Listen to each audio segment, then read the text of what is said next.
शितनते प्रीति प्रेमानंदे हरि बोल। जय जय श्री राधे। साक्षात् हरि तेनो समस्त्र शास्त्र रुक्तस्तत भावत एव सद्भि किन्तु प्रभुरिय प्रिय एव तस्य वन्दे गुरो श्री चरणारविन्द।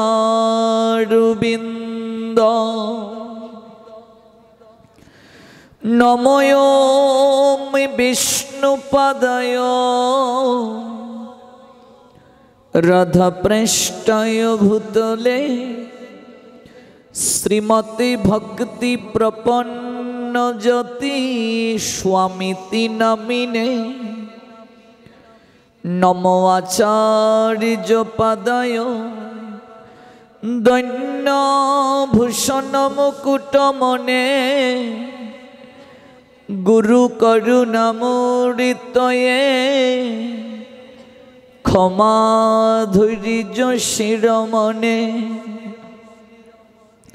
आनंद लीलामय विग्रहाय हेमाबुदिव्यच्छवि सुंदराय तस्मै महाप्रेम रस प्रदाय चैतन्य चन्निराय नमो नमस्ते। नमो नलिन नेतिराय वेणुवाद्य विनोदिने राधाधर सुदापान शालिने वनमालिने। तपित कंचन गौरांगी राधे वृंदावनेश्वरी वृषभानुसुते देवी प्रणमामि हरि प्रिये। श्रीरूपी श्री सनातन भट्ट रघुनाथ श्रीजीव गोपाल भट्ट दास रघुनाथ। आमी এই ছয় গোসাইর করি চরণ বন্ধ যাহা হতে বিঘ্ন নাশ অভিষিষ্ট পুরম। এই ছয় গোসাই যা মই তারু দাস তার সবার পদুরে নুমর পঞ্চগ্রাম। তাদের চরণ সেবী ভক্ত শনিবাস। জনমে জনমে মোর এই অভিলাষ। এই ছয় গোসাই প্রভু মোরে করু দয়া। চরণে শরণে নিলাম দাও পদ ছায়া। এই ছয় গোসাই যাবে ব্রজে কৈলাবাস। রাধা কৃষ্ণের নিত্য লীলা করিল প্রকাশ। মনির আনন্দে বল হরি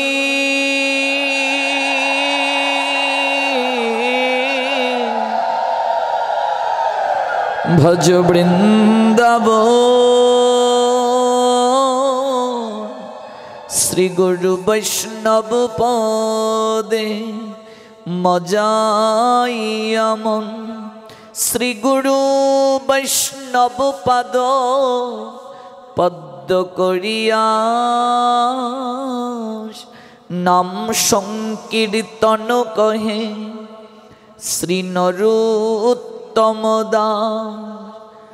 জয় শ্রী কৃষ্ণ চৈতন্য দয়াল প্রভু নিত্যানন্দ, শ্রী অদ্বৈত গদাধর শ্রীবাসাদি শ্রী গৌর ভক্ত বৃন্দ। হরে কৃষ্ণ কৃষ্ণ কৃষ্ণ হরে হরে, হরে রাম রাম রাম হরে হরে। হরে কৃষ্ণ কৃষ্ণ কৃষ্ণ হরে হরে, হরে রাম রাম রাম হরে হরে। হরে কৃষ্ণ কৃষ্ণ কৃষ্ণ হরে হরে, হরে রাম রাম রাম হরে হরে।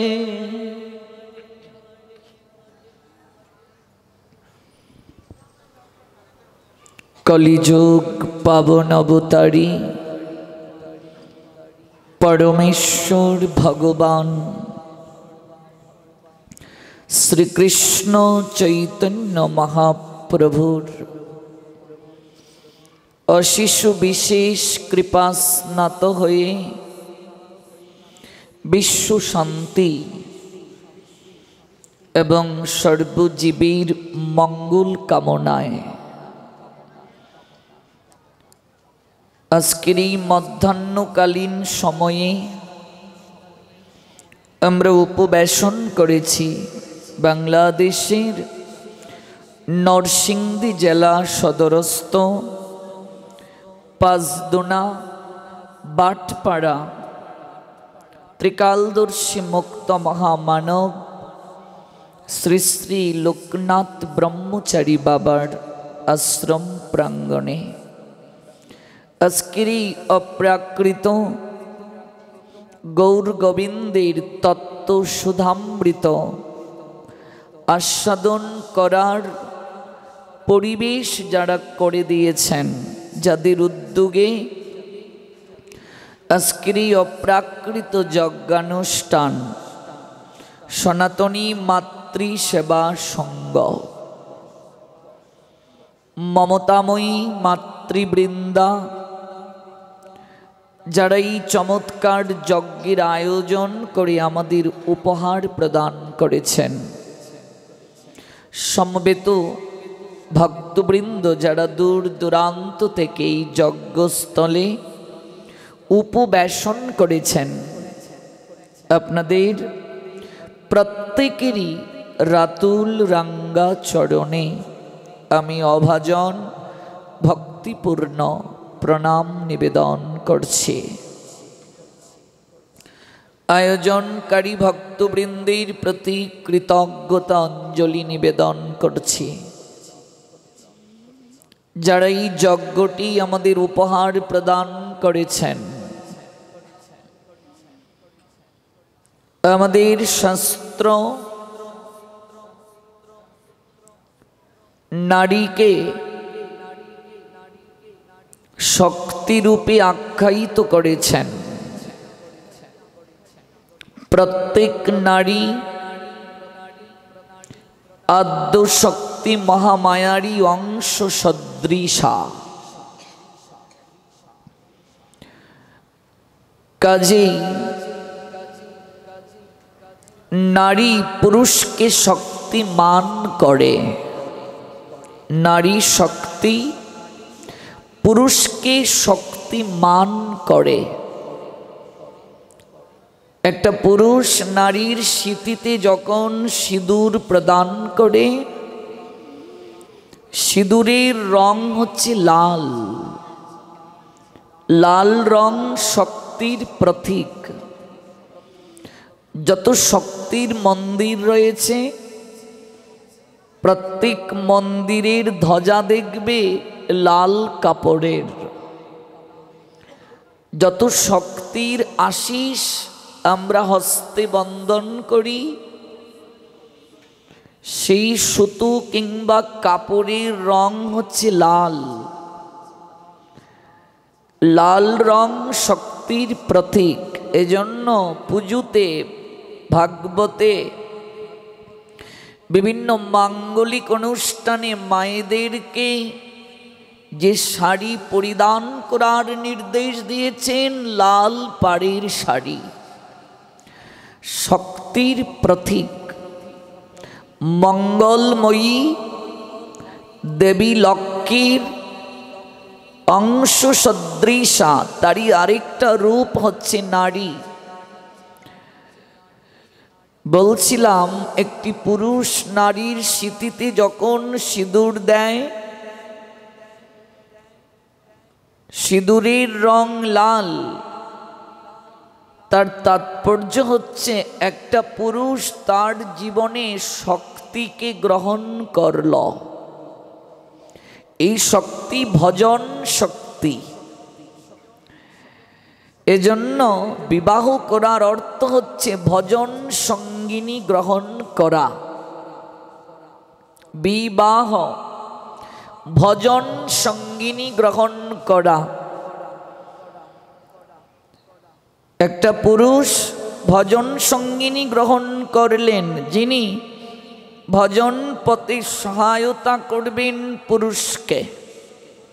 কিন্তু দুর্ভাগ্য হলেও সত্য, আজকাল সেই ভজন সঙ্গিনী নারী আমাদের জীবনে শয্যা সঙ্গিনী হয়ে গেছেন, যার কারণে যে উদ্দেশ্যে বিবাহ কার্য, সেই কার্য আমরা সুসম্পাদন করতে পারছি না। নারীর শক্তি অতুলনীয়। কেন এই কথাগুলো দ্বারা শুরু করছি? কারণ আজকের আয়োজন যাদের কেন্দ্র করে, তারা প্রত্যেকেই আদ্যশক্তি মহামায়ারই এক একটা রূপ। এই নারী কখনো রূপে গুণে লক্ষ্মী সরস্বতী, আবার অধিকার আদায়ে এই নারী হলেন উগ্র চণ্ডী।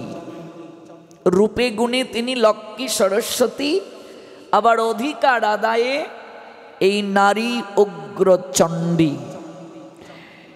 অনেক রূপ, একই নারীর অঙ্গে অনেক রূপ। দশভুজা, 10টা দিকের প্রতীক। মায়ের যে 10টি হাত, মা দুর্গার যে 10টি হাত, এই 10টি হাত হচ্ছে 10টি দিকের প্রতীক, 10টি শক্তির প্রতীক। প্রত্যেক নারী দুটো হাত দিয়ে যে কার্য করেন, দশভুজা মায়ের কার্যই করেন। 8টি হাত অনেকেই অবলোকন করতে পারেন না, 10 দিকেই তিনি ছোটাছুটি করেন। সেই মহাশক্তির বিশেষ স্বরূপিণী যারা, সেই নারী কারো ঘরের লক্ষ্মী, কারো গৃহে তিনি কন্যা, আবার সেই কন্যাই হন কারো সন্তানের মা। প্রত্যেক নারী মাতৃসদৃশা। কাজে আজকের আয়োজন সনাতনী মাতৃসেবা সংঘ কর্তৃক মাকে আমাদের সনাতন শাস্ত্র সবচেয়ে উপরের স্থান দিয়েছেন। বাবাকে প্রণাম দিলে স্বর্গ পর্যন্ত প্রণাম যায়। পিতা স্বর্গ। তারপর বলা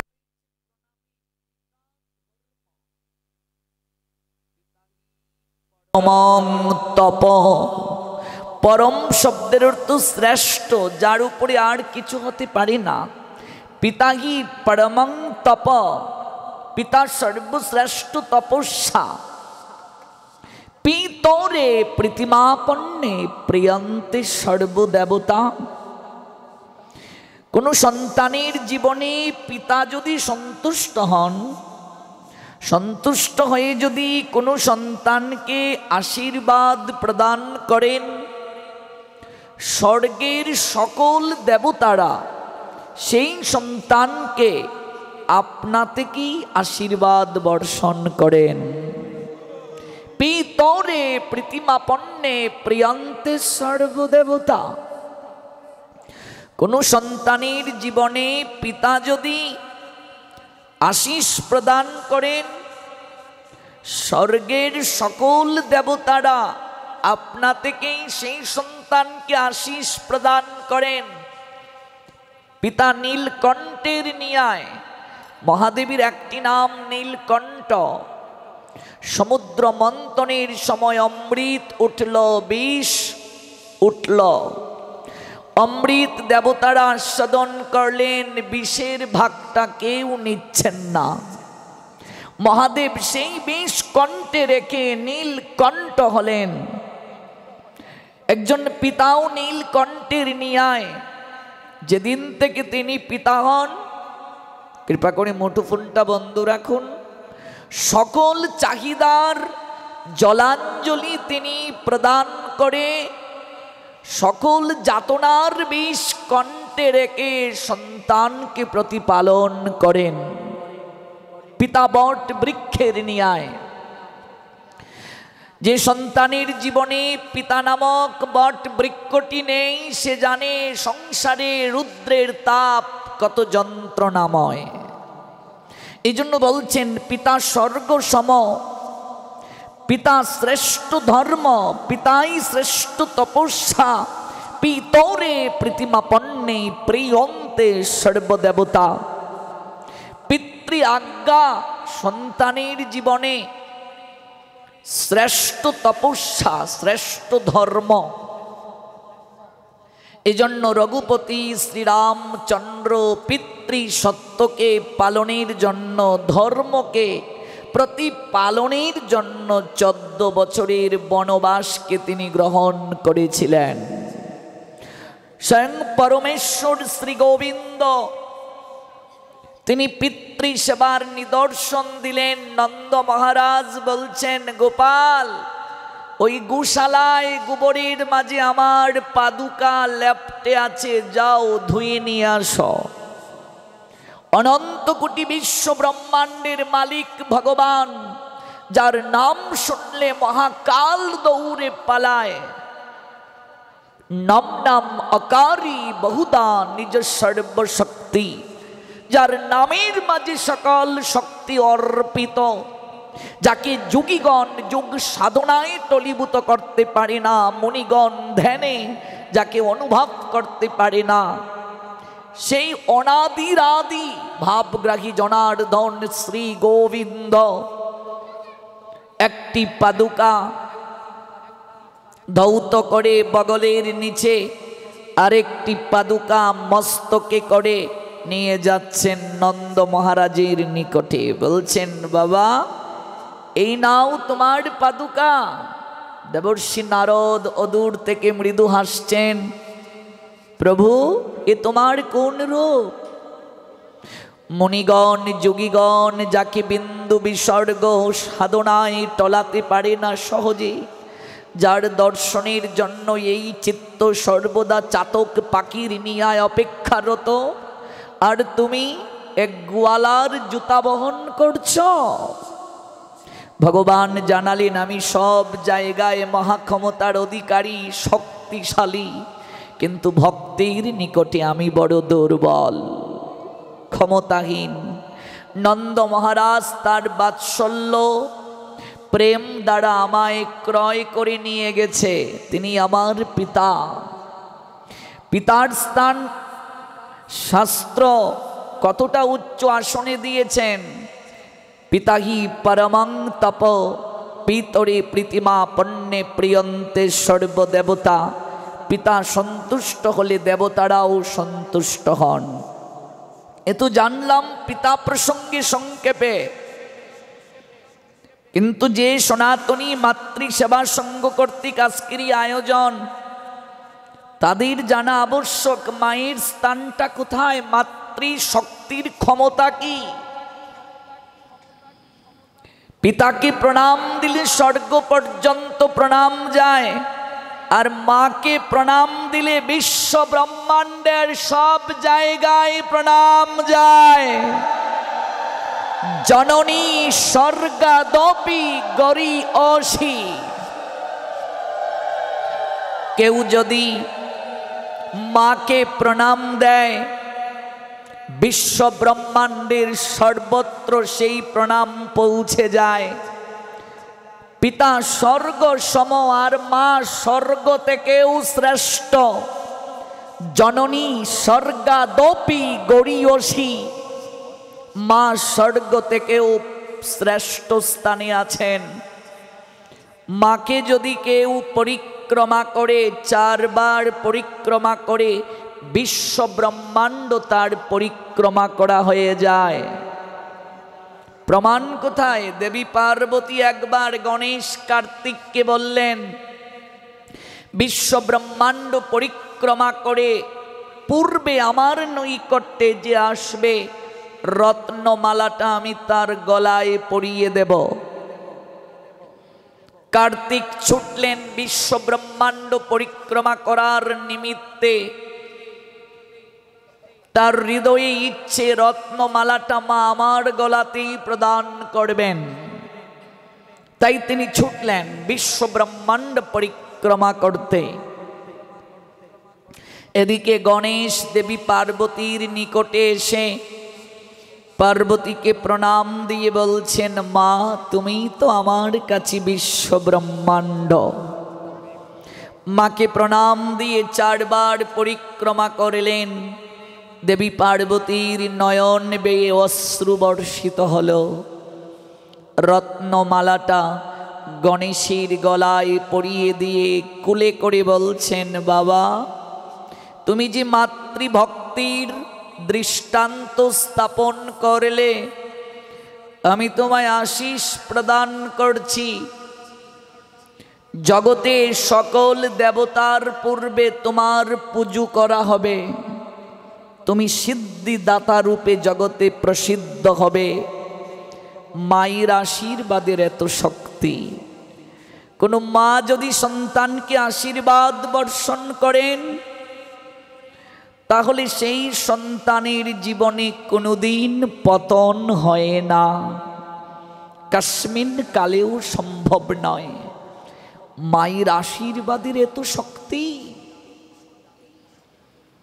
মাকে পরিক্রমা করলে বিশ্ব ব্রহ্মাণ্ড পরিক্রমা করা হয়ে যায়। মা স্বর্গ থেকেও শ্রেষ্ঠ। কাজী আজকের আয়োজন মায়েদের মাধ্যমে জগতে আবাহমান কাল থেকে পুরুষতান্ত্রিক সমাজ নারীদেরকে অবলা বানিয়ে রেখেছে যে তুমি রান্নাঘরে কেবল থাকো। কিন্তু না, শাস্ত্র তা বলেননি। শাস্ত্র নারীকে যে উচ্চ আসন দিয়েছেন, নারীর মাঝে যে শক্তি লুকায়িত, এই শক্তিটাকে আমরা অনেকেই অনুভব করতে পারি না। এই বিশ্বে যত ফুটি আছে ফুল, ফলি আছে যত ফল, নারী দিল তাহে রূপ রস মধু গন্ধ সুনির্মল। জ্ঞানের লক্ষ্মী, গানের লক্ষ্মী, শস্য লক্ষ্মী নারী, সুষমা লক্ষ্মী নারী ফিরেছে রূপে রসে সঞ্চারী। পুরুষ এনেছে দিবসের জ্বালা, তপ্ত রৌদ্র দাহ, কামিনী এনেছে যামিনী শান্তি, সমীরণ বাড়িবাহ। দিবসে দিয়াছে শক্তি সাহস, নিশীতে হইয়াছে বধূ। পুরুষ এসেছে মরু তৃষালয়ে, নারী যোগায়েছে মধু। শস্য ক্ষেত্র উর্বর হলো, পুরুষ চালালো হালো, নারী সেই মাঠে শস্য রূপিয়া করিল সুশ্যামল। নরবাহে হল, নারী বহে জল, সেই জল মাটি মিশে ফসল হইয়া ফলিয়া উঠিলাম। সোনালি ধানের শীষে। দেখো তত্ত্বটা বুঝলে? হ্যাঁ, ফসল হইয়া ফলিয়া উঠিলাম সোনালি ধানের শীষে। কোনো কালে একা জয়ী হয়নি কো পুরুষের তরবারি, প্রেরণা দিয়েছে শক্তি দিয়াছে বিজয় লক্ষ্মী নারী। আমরা পুরুষ নামক সলিতাকে জ্বলতে দেখি, আলো দিতে দেখি, কিন্তু দেখবে প্রদীপের সলিতা মাঝে মাঝে নিবু নিবু হয়ে যায়, তখন কাঠি দিয়ে উস্কে দিতে হয়, হয় কি না? নারী কাঠি যদি পুরুষ সলিতাকে উস্কে না দেয় তাহলে সে কখনো যথাযথভাবে আলো প্রদান করতে পারে না।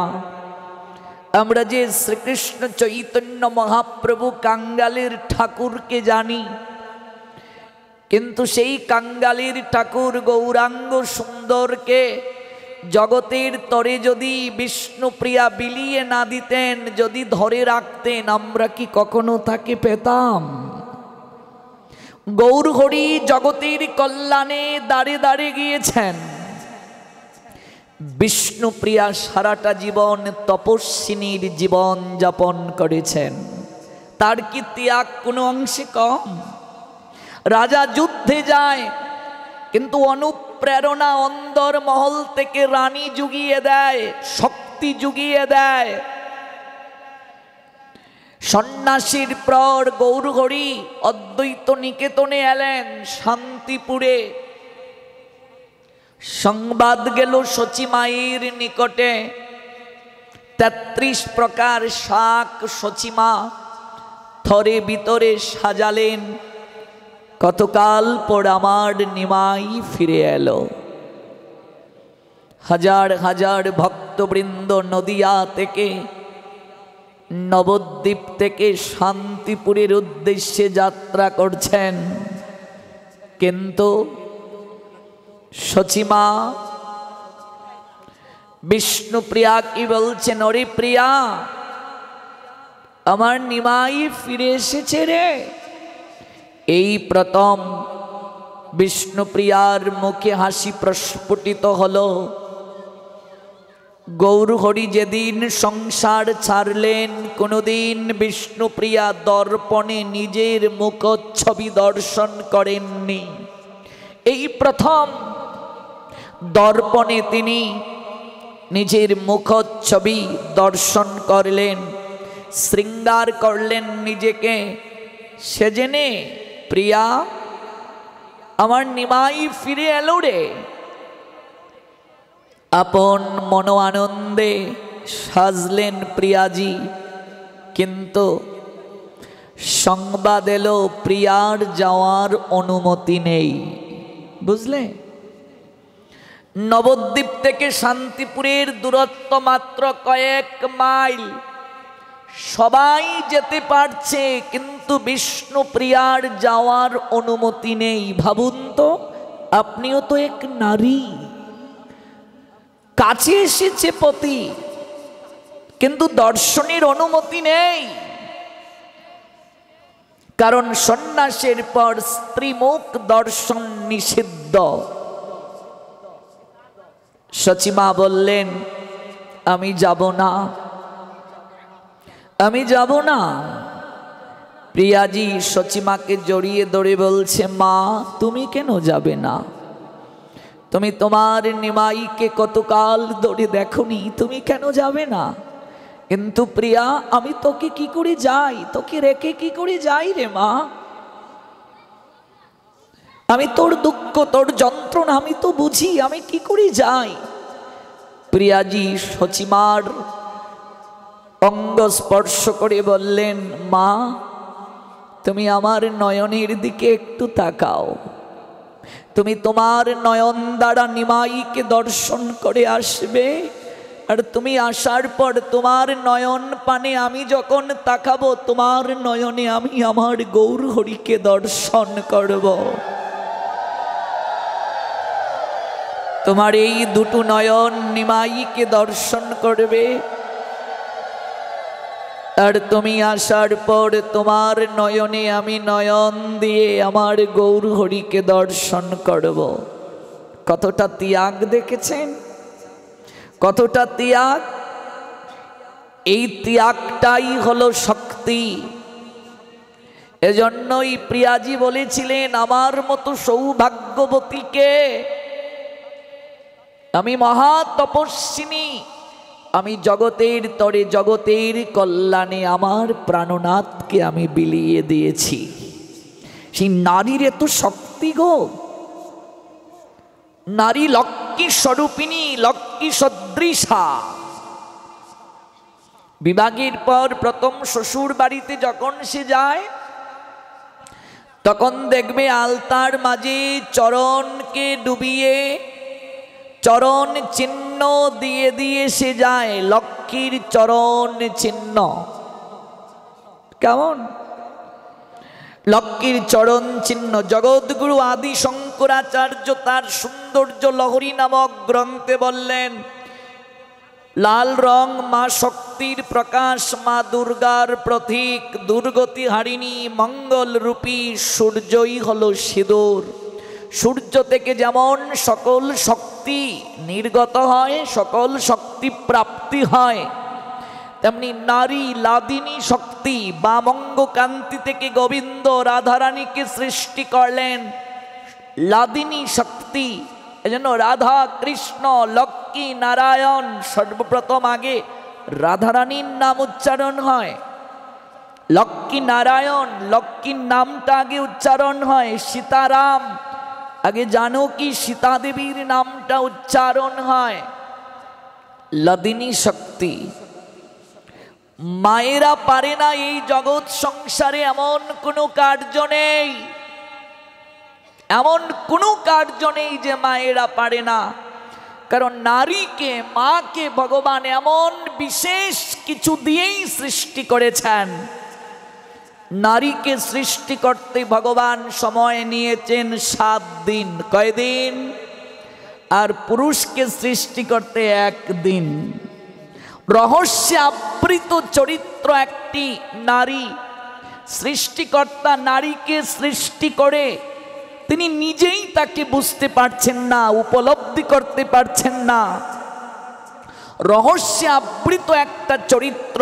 জলের ন্যায় জলকে যে পাত্রে রাখা হয়, সে পাত্রে যেমন আকার ধারণ করে, একটা নারীও তেমনি। যেখানেই সে অবস্থান করে, তার স্নেহ দ্বারা, মমতা দ্বারা, প্রীতি দ্বারা সেই জায়গায় সে নিজেকে মানিয়ে নিতে পারে।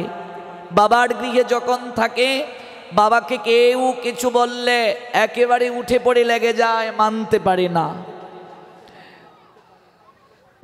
একটা অজানা অচেনা পরিবেশে অজানা একটা লোকের হাতটা ধরে বিবাহ সম্পাদন করে যখন আসে, কাঁদতে কাঁদতে তোমাদের ছাড়া কি করে থাকবো। কয়েক বছর পর, কিরে ছুটদি কবে আসবি? আসবো কি করে রে, সংসার নিয়ে ব্যস্ত। আমার মাকে শুনেছি বিবাহের পর তিনি 6 মাস 7 মাস বাবার বাড়িতে থাকতেন। 14 বছর বয়সে তার বিয়ে হয়েছিল।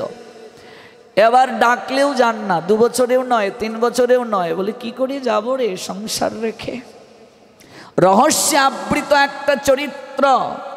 যে পাত্রে জলকে রাখা হয়, জল যেমন আকার ধারণ করে, নারীও তদ্রূপ।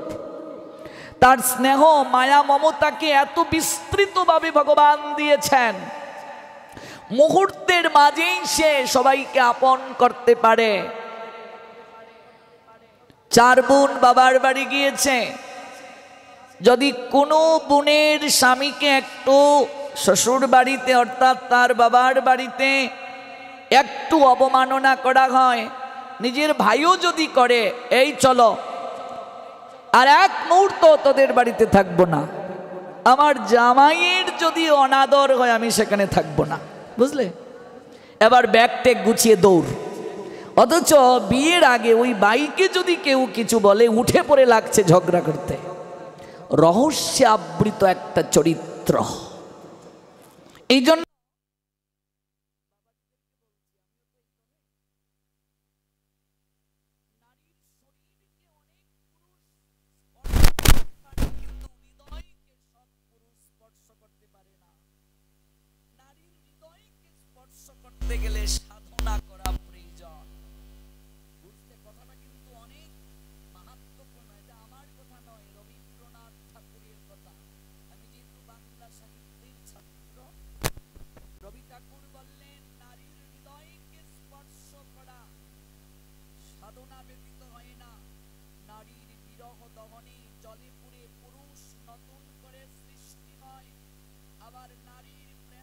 ভাষায় সিক্ত হয়ে পুরুষ নবজন্ম লাভ করে। প্রেমের কবি কাজী নজরুল তাই বলেছিলেন, নারীর বিরহে নারীর মিলনে নর পেল কবি প্রাণ। যত কথা তার হইল কবিতা, শব্দ হইল গান। এই নারী স্তন্যদায়িনী, এই নারী সন্তান প্রসবিনী, মমতাময়ী। এই নারী আবার সাপিনী, ঘাতিনী। মুহূর্তের মাঝে সংসারকে স্বর্গময় করতে পারে, মুহূর্তের মাঝে সংসারকে নরক যন্ত্রণায় ভরিয়ে দিতে পারে। এজন্য প্রবাদ আছে, সংসার সুখের হয় রমণীর গুণে। রমণী কাকে বলে? নারীকে। রমণী মানে আনন্দবর্ধিনী শক্তি, আনন্দময়ীর অংশ। রমণী এলোকুত থেকে, রাম থেকে রমণ, রমণ থেকে রমণী। আনন্দবর্ধিনী। যে পুরুষের জীবনে নারী শক্তির সঠিক ব্যবহার হলো, সেই পুরুষের জীবন আনন্দে ভরে গেল। আর যে পুরুষের জীবনে নারীর সঠিক ব্যবহার হলো না, তার জীবন নরক যন্ত্রণায় ভরে গেল। বুঝলে? এই জন্য নারী আনন্দবর্ধিনী শক্তি। একটি নারী যেমন, স্ত্রী যেমন ঘুম থেকে উঠে তার স্বামীকে প্রণাম দেবে, স্বামীও অন্তর থেকে তার স্ত্রীকে প্রণাম দেবে। প্রমাণ কোথায়? মহাভারতে অর্জুন যখন দ্রৌপদীর স্বয়ংবর অনুষ্ঠানে গেলেন, যখন ধনুর বাণটা হাতে তুলে নিলেন, পাঞ্চালীকে একটা প্রণাম দিলেন। রুক্মিণীর ভাই রুক্সিম সে জায়গায় উপস্থিত ছিল। সে বলছে, এই মূর্খ, তুমি যে ওই রাজকুমারীকে প্রণাম দিচ্ছ, তুমি যদি স্বয়ংবরে জিতে যাও অত তোমার স্ত্রী হবে, তুমি স্ত্রীকে প্রণাম দেবে? গোবিন্দ মৃদু মৃদু হেসে বললেন, ভ্রাতাশ্রী রুক্সিম, আপনার এই জ্ঞান হয়নি। প্রত্যেক নারী আদ্য শক্তি মহামায়ারই অংশ স্বরূপিণী। প্রত্যেক পুরুষ অন্তর থেকে নারীকে একটা প্রণাম দেবে। আমিও প্রতিদিন আপনার ভগিনী রুক্মিণীকে অন্তর থেকে ঘুম থেকে উঠে প্রণাম নিবেদন করি। আজকাল প্রত্যেকটা সংসারে আমরা দেখতে পাই যে নারীর এত মহিমা, যে মায়ের এত মর্যাদা শাস্ত্র দিয়েছেন, যে বাবার এত মর্যাদা শাস্ত্র দিয়েছেন।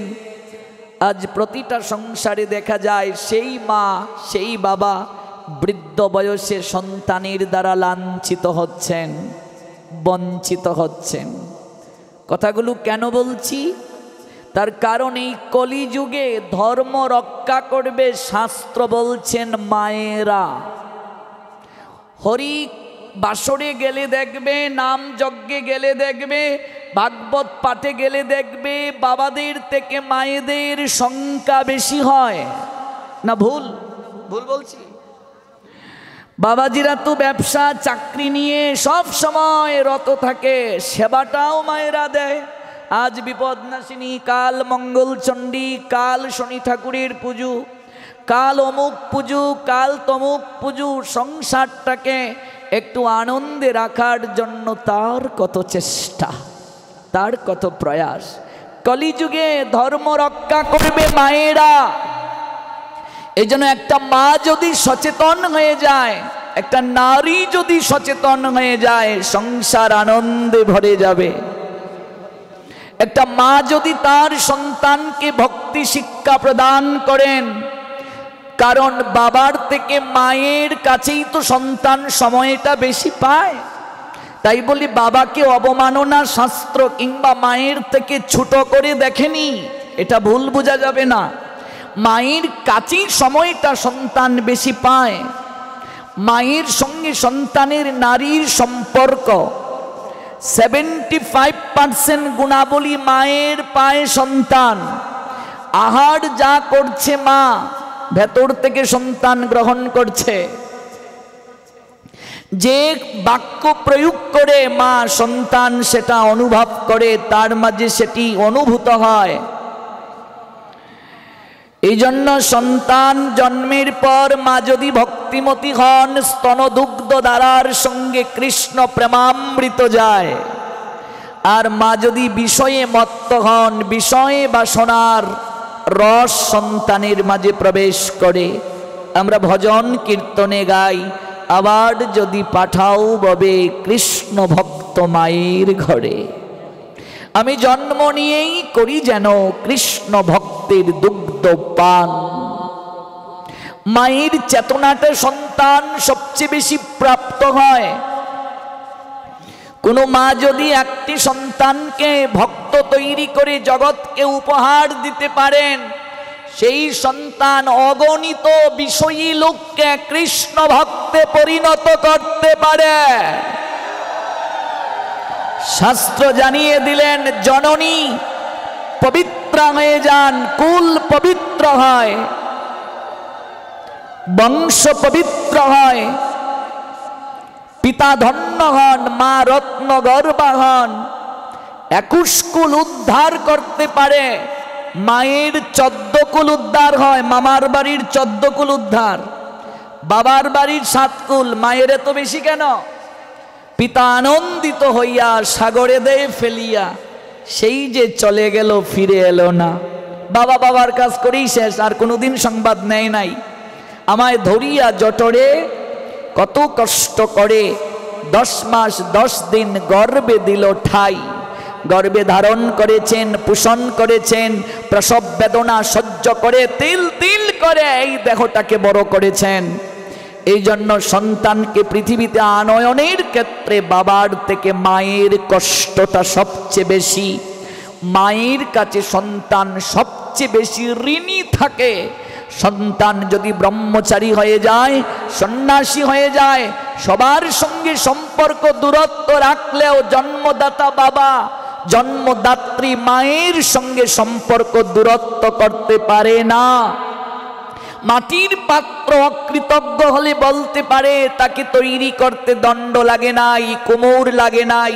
মাটির পাত্র কোনোদিন কি মাটিকে অস্বীকার করতে পারে? পারে না, তার দেহটা মাটি দ্বারাই তৈরি। এই জন্য সন্তান ব্রহ্মচারী সন্ন্যাসিনী হলেও, সন্ন্যাসী হলেও বাবাকে অস্বীকার করতে পারে না, মাকে অস্বীকার করতে পারে না। যদি অস্বীকার করে, মূলকে অস্বীকার করা, বীজকে অস্বীকার করা, জমিকে অস্বীকার করা। আর জমি ছাড়া, বীজ ছাড়া তো ফসল উৎপাদিত হতে পারে না। আজকে এই যজ্ঞ সেই মায়েদের মাধ্যমে আমরা প্রাপ্ত হলাম। কাজী ভাগবতের অপূর্ব তত্ত্ব সুধামৃতে কিছুটা সময় অবগাহিত হওয়ার পূর্বেই মাতৃতত্ত্ব পিতৃতত্ত্বের একটু কিঞ্চিত আমরা ব্যাখ্যা শ্রবণ করে সমবেত প্রত্যেক মমতাময়ী মায়ের চরণে প্রেমাঞ্জলি নিবেদন করলাম এবং পিতৃবর্গ যারা আছেন তাদের চরণ বন্দনা করলাম। আপনারা জয় যুক্ত হন। দেখুন, এই অল্প সময়ে তো ভাগবতের শ্রবণের আকাঙ্ক্ষা নিবৃত্তি হয় না। কাজেই এটা একটা কাকতালীয় ভাবে প্রাপ্তি। আমি তো কখনো ভাবিনি এখানে এসে আপনাদের সাহচর্য পাবো, যেহেতু পাশেই আসা হলো। আর বিশেষ করে সিমন দীর্ঘদিন যাবৎ সে আমার সঙ্গে যুক্ত, আমার স্টুডেন্ট, পারমার্থিক স্টুডেন্ট। তার একটা বিশেষ উচ্ছ্বাস, তার কাছ থেকেই আপনাদের কথা জানা যে এখানে এত এত মায়েরা আছেন যারা খুব ভক্তিমতী। আপনারও পাঠ শ্রবণ করে সন্তানের মতো আপনায় ভালোবাসে। একটু যাওয়াটা আপনার দরকার। কাজেই আজ হয়তো আমরা একদিনের জন্য কিংবা অল্প সময়ের জন্য এসেছি, কিন্তু মহাপ্রভু চাইলে কি না হয়, হয়তো দীর্ঘদিনের জন্যও এখানে হতে পারে। আনন্দের বাজার, আনন্দের মেলা। আর মায়েরা চাইলে অসম্ভব বলে কিছু নেই। এই ব্রজ গোপী সংঘ নামে একটা মাতৃসংঘ আছে আমাদের হবিগঞ্জ জেলায়। প্রত্যেক বছর তারা আমাকে দিয়ে পাঠ দেওয়ায়। সে কি আনন্দ, সে কি নৃত্য! মায়েরাই সব করে, কারণ মায়েরা চাইলে সব সম্ভব। মনে রাখবে, ভাগবতের সংখ্যা যত বাড়বে, ভাগবতের দিনের সংখ্যা যত বাড়বে, সমাজের কল্যাণ তত হবে। এই কলহের যুগ, কলিযুগে সমাজকে যদি পরিবর্তন করতে হয় ভাগবত ব্যতীত সম্ভব নয়। 64 প্রকার ভক্তি অঙ্গের মাঝে সর্বশ্রেষ্ঠ অঙ্গটাই হচ্ছে শ্রবণ। শ্রবণ ব্যতীত মনুষ্য জীবের চেতনা কখনো পরিবর্তন সম্ভব নয়। আজকাল লক্ষ লক্ষ টাকা খরচ করে দুর্গা পূজা হচ্ছে, কালী পূজা হচ্ছে, পুজো পার্বণ হচ্ছে। আমরা পুজো পার্বণের বিরোধী নই, সনাতন শাস্ত্রও বিরুদ্ধ আচরণ করেননি, কিন্তু তাতে হচ্ছেটা কি, সমাজের কতটা কল্যাণ হচ্ছে? লক্ষ লক্ষ টাকা খরচ করে দুর্গা পূজা হচ্ছে। প্রত্যেক দুর্গা পূজার মণ্ডপগুলোর দিকে তাকালে মনে হয় এটা পূজার মণ্ডপ না, নাইট ক্লাব মনে হয়, নর্তকীর নর্তনশালা মনে হয়। প্রত্যেকটা পূজার মণ্ডপে ডিজে ডিজে ডিজে চলছে। প্রতিমাগুলোকে যেভাবে বিকৃতভাবে নির্মাণ করা হয়, সেখানে গিয়ে শ্রদ্ধা ভক্তি জাগ্রত হওয়ার পূর্বে, আরো অনেক পূর্বেই ভক্তি শ্রদ্ধা হৃদয় থেকে হ্রাস হয়ে যায়। একটু গিয়ে যে মায়ের কাছে প্রণাম দিয়ে কৃষ্ণ ভক্তি চাইবে, সেই সুযোগটাও নাই। হাঁটু গেড়ে কে প্রণাম দেবে? মানুষ তো পুজো পার্বণগুলোতে এখন বেড়াতে যায়, কৃপা প্রাপ্তির জন্য যায় নাকি? সেজে গুজে গেল আমার বয়সী পোলাপান, একটু ক্যাটস পা দিয়ে ছেঁড়া প্যান্ট, বিভিন্ন জায়গায় একটু